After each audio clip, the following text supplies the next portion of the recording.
कैसे हैं आप लोग? उम्मीद करते हैं आप लोग अच्छे होंगे। आज आप फिर से जुड़ चुके हैं थला ऑनलाइन क्लासेस और हम आपको पढ़ाएंगे क्लास 10th का संस्कृत का पहला चैप्टर मंगलम पाठ। मंगलम पाठ में आज आपको ऑब्जेक्टिव का जो है कि हम बताएंगे, ठीक, ऑब्जेक्टिव क्वेश्चन बताएंगे।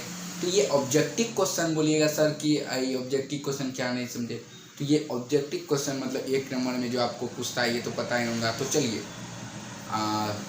उर्दू वाले माफ़ कर दीजिएगा।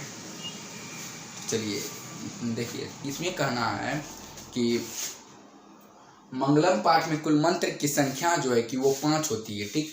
मंगलम पाठ में कुल मंत्र की संख्या कितनी है? 5। ये आपका क्वेश्चन रहेगा कि मंगलम पाठ में कुल मंत्र की संख्या 5 होती है। अब बोलिएगा क्या एक चीज़ आप लोग का शौक होगा, सर आप यहाँ क्यों लिख के रखे हैं? तो देखिए, लिखने में टाइम लगता है और आपको समझाने में भी थोड़ा ईजी हो जाएगा, इसी कारण हम जो है कि पहले लिख के रख दिए। आप बोलिएगा हमको याद भी है, आप पूछ सकते हैं, हमको याद है सब चीज़।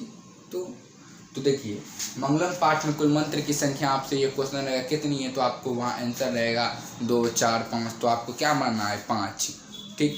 और आपका एक क्वेश्चन रहेगा, एक और क्वेश्चन ऑब्जेक्टिव है। आज हम आपको 10 दिए, 10 10 10 करके हम पूरे चीज़ हम क्लियर कर देंगे आपका ये ऑब्जेक्टिव, ठीक। तो ठीक, ये इम्पोर्टेंट, ये चैप्टर इम्पोर्टेंट है, ठीक ना। और इसका मंगलम पाठ के मंत्र में कुल कितने उपनिषद से लिए गए हैं, ये क्वेश्चन एक तरफ से रहेगा। तो आप बोलिएगा, आप कंफ्यूज होइएगा। तो हम आपको एक चीज़ बता रहे हैं, उसमें आपको टकराना मतलब कि डरना नहीं है, और आपको ना ही कुछ की 4। देखिए, मंगलम पाठ के मंत्र में मंत्र 4 उपनिषद से लिए गए हैं। मंगलम पाठ के कुल मंत्र 4 उपनिषद से लिए गए हैं। और वो एक है मंगलम पाठ मंत्र पद्यात्मक रूप से लिया गया है।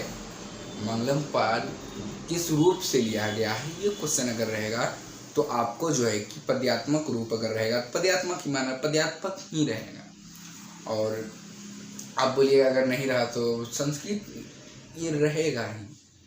तो और अगला क्वेश्चन मेरा है, अगला क्वेश्चन क्या है? अगला क्वेश्चन, अगला ऑब्जेक्टिव, उपनिषद के रचनाकार कौन होते हैं, ये भी आपके क्वेश्चन में रहेगा। तो यहाँ लिख दिए हम, उपनिषद के रचनाकार वेद व्यास हैं, ठीक। आप लोग का ये भी क्लियर हो गया। अब देखिए अगला क्या कहता है कि उपनिषद वैदिक साहित्य का अंतिम भाग है। उपनिषद जो है कि किसका अंतिम भाग है, तो ये चीज़ आपसे पूछेगा। तो यहाँ पे हम आपको बता दिए हैं कि उपनिषद जो है कि वैदिक साहित्य का अंतिम भाग है। यहाँ पे देख लीजिए, वैदिक साहित्य का अंतिम भाग है। अब अगला क्वेश्चन, अगला नंबर पे अगला क्वेश्चन देखते हैं। उपनिषद दर्शन का सिद्धांत, दर्शन किसका सिद्धांत प्रस्तुत करता है? ये क्वेश्चन एक तरफ से आपका पूछ देगा, तो आप क्या चीज़ के दर्शन का, ठीक है। ये भी क्वेश्चन आपका क्लियर हो गया। अब अगला क्वेश्चन क्या कर रहा है, ईशावास्य उपनिषद किसका सिद्धांत प्रकट करता है? ईशावास्य किस विषय में कहा गया है? सिद्धांत में ईशावास्य उपनिषद है, ईशावास्य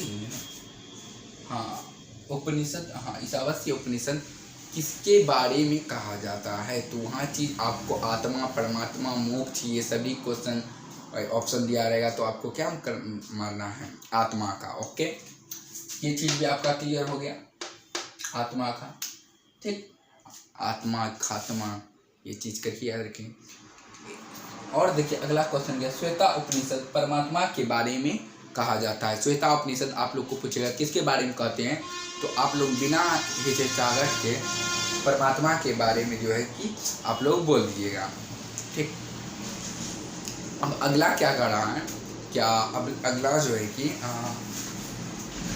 कठोप उपनिषद किसके बारे में कहा जाता है, ये भी क्वेश्चन रहेगा। तो आपको बिना डरे हुए कठोप उपनिषद जो है कि मोक्ष के बारे में कहा जाता है, ठीक। अब जो है कि अगला क्वेश्चन देखिए मेरा, क्या लिखा है, सूक्ष्म से सूक्ष्म क्या है? ये चीज़ तो अभी हम आपको तो लोग बोल दीजिएगा तो अच्छी बात है। तो आप लोग अभी बोलिए दिए होंगे, कोई अगर बोले ये होगा तो कि नहीं सर अभी बताए थे। तो सूक्ष्म से सूक्ष्म क्या है? आत्मा। अब आज जो होगी मेरा 10 गो ऑब्जेक्टिव क्लियर हो गया, और 10 गो ऑब्जेक्ट इसी तरह करके हम ये चैप्टर भी समाप्त कर देंगे। तब तक के लिए धन्यवाद, मिलते हैं अगले वीडियो में।